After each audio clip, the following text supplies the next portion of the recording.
So in your study, I read you talked about three theories, Hmm.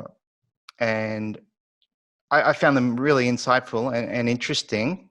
So would you like to introduce those three ikigai theories in relation to your findings on leisure? Sure. So the first theory, and everything comes, there are three core concepts, if you will. The one of them is what I call keiken. In Mhm. Japanese, it means literally experience.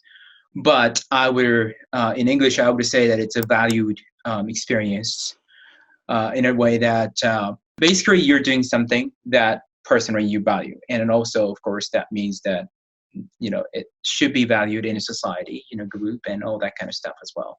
We identified specifically four key types of experience value, and one being enjoyment or Mhm. tanoshimi in Japanese, and second is effort, making an effort, or gambari in Japanese. The third is stimulation or shigeki in Japanese, is doing something new. Yep. And the last is comfort or iyashi, feeling relaxed and being who you are and things like that. So we found that each of those four types of experiences contribute to ikigai feeling, and that's not surprising. Um, Probably I shouldn't get into that each theory yet.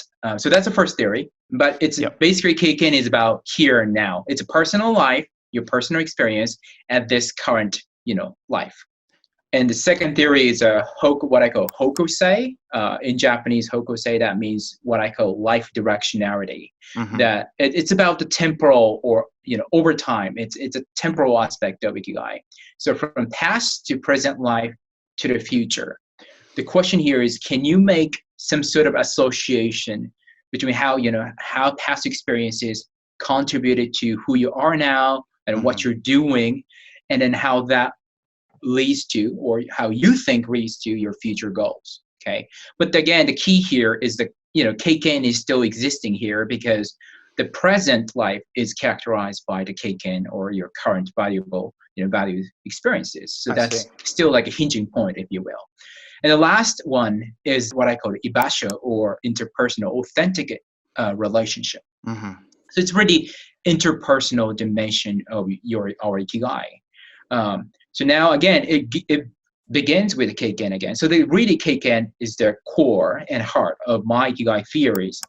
But in ibasho theory, basically what it's saying that yes, it's great that you have valuable experiences. Now the question is, can you share them with close other? Maybe your case, maybe your son, for example. Can Mhm. you share it with him in such a way that it basically he values it too? One way is to just include them, involve that person into the same activity, do it together. Or the other way is to tell them about their, what's going on in your keiken or valued experiences, and you get the feedback. It's an indirect way of sharing anyway. So three theories: keiken is about here and now, personal life; Hokusei is over time, temporal aspect; and ibasho is the sort of like interpersonal dimension of it. So I see two dimension: temporal, interpersonal, and really the core is a keiken